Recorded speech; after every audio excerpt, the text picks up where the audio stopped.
And so moving forward, we like I mentioned, we covered other civil rights leaders as well. And so in the month of April, when Mumia became very ill and he wasn't getting the medical treatment that he deserved, he was also not able to see his family.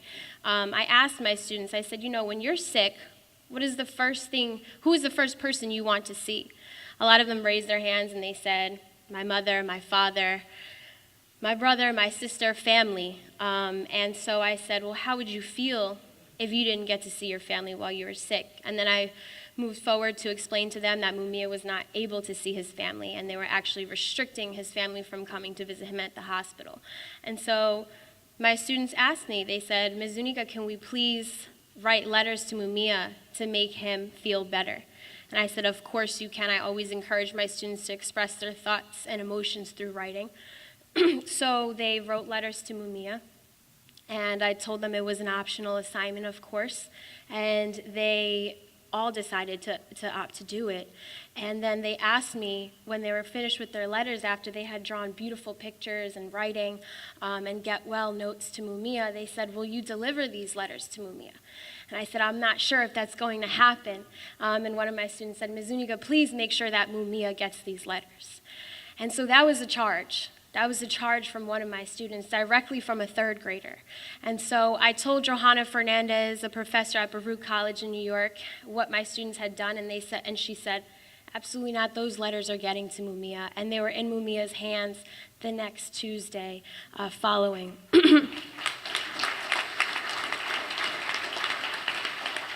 Okay, and so long story short, it was posted on social media, and the FOP obviously saw that, and they contacted my district immediately and demanded for my termination.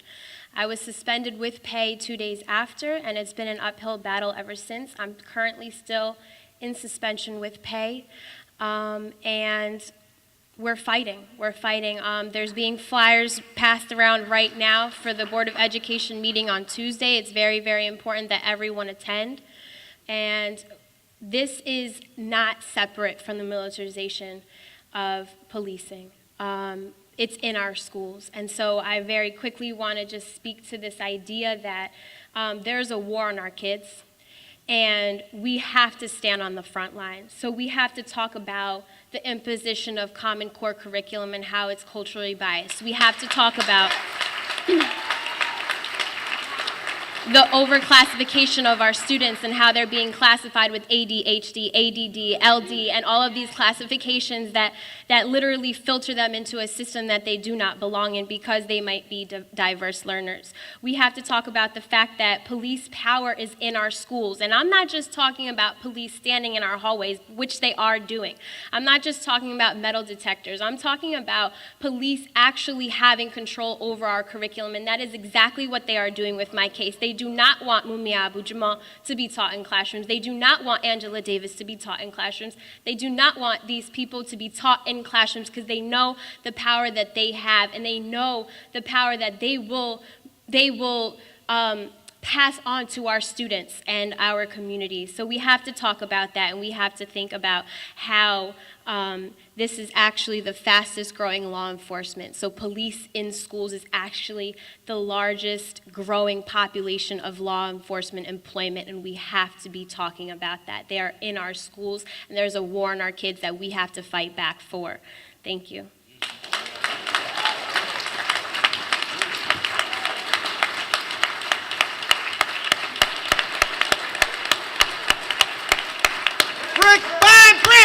Wall by wall, we're gonna free Mumia Abu-Jamal.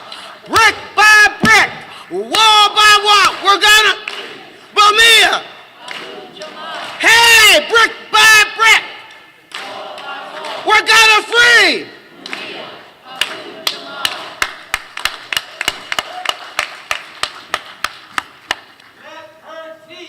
Let her teach. Let her teach.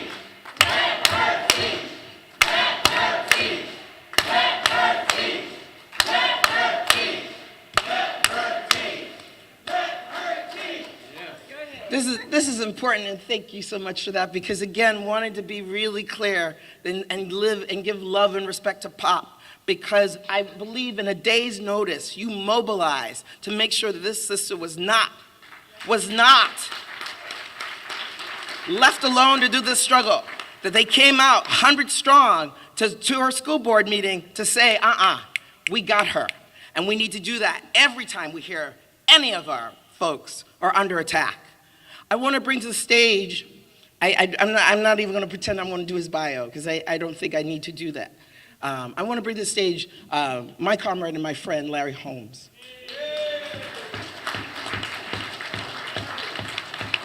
Larry's, you can read his bio. You can read his bio.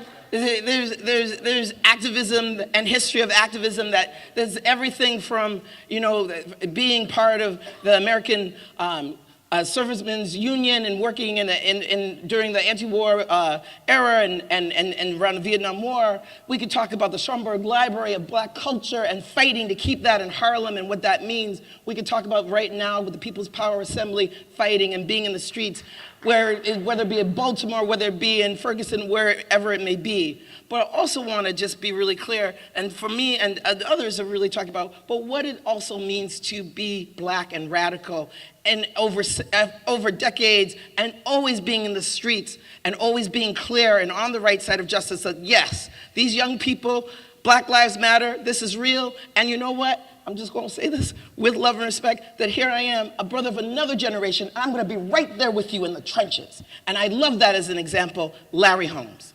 Yeah. Thank you, Amani. Welcome, sisters and brothers.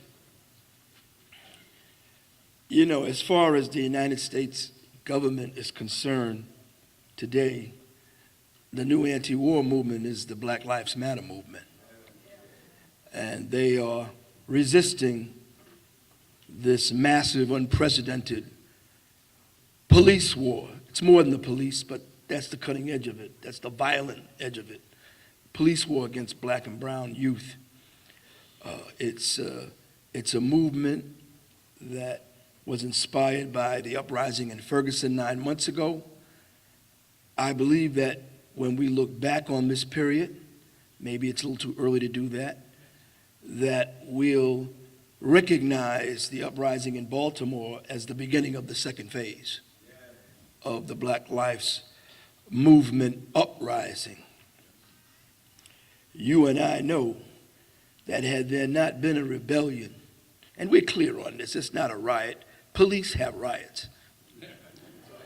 It was an uprising. Had it not happened, and had it not begun to spread outside the boundaries of Baltimore, then no prosecutor, no matter how good meaning they might be, would have ever brought charges against those 6 police.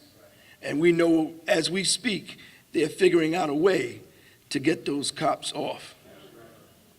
We're not saying that this war against Black and brown youth is new. It's not new. But it's intensified to the 25th power, really. Why? Because in this new post-globalization, high-tech, capitalist economy setup, the system has no jobs for more and more people, especially Black and brown youth. They have no jobs for them. And so they are even more expendable than they almost always were. Say it. And this means that you gentrify communities. That's what it's about, pushing the oppressed people out. This means you ratchet up the police war. You deepen these military occupations. It's in the schools, it's everywhere. You have a lot of open-air prisons in the inner cities, in Baltimore, in Newark, in New York, et cetera, et cetera, et cetera. And if you can't kill the youth, then you just put them on the assembly line to mass incarceration. See? When we talk in terms of war, this is important because you get excited with rhetoric. It's not a figure of speech. There is a war going on, a war that costs hundreds of millions of dollars, a war that is highly coordinated, more and more so. Local police, state police, National Guard, the Pentagon, giving them tanks, giving them armored personnel carriers, training them, the Israeli forces coming in, Homeland Security, the FBI. Believe me, they have more meetings in high places, in secret, about this war on black and brown youth than they do about the Middle East. They're more fearful of it for obvious reasons, you know. And this war is widening.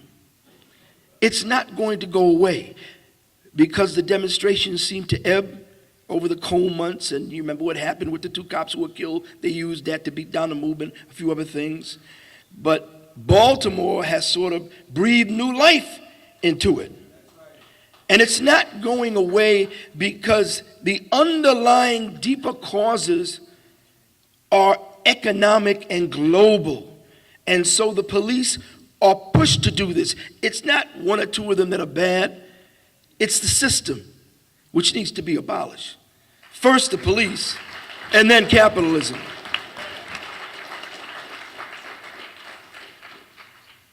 This has presented our movement, the anti-war movement, with, I think, its biggest crisis in maybe half a century, certainly since the height of the Black Liberation Movement, when the controversial question in the movement, one of them anyway, one of them was whether you supported the Vietnamese, you know, one of them was whether you supported the Black Panther Party, and who in the anti-war movement said, no, we can't, let's not get, after all, we want politicians who hate them and are after them to come and speak on our podium. So we can't really be against the Black Panther Party. Some of you are old enough to remember this. This crisis is even deeper because it's bigger, it's global, it's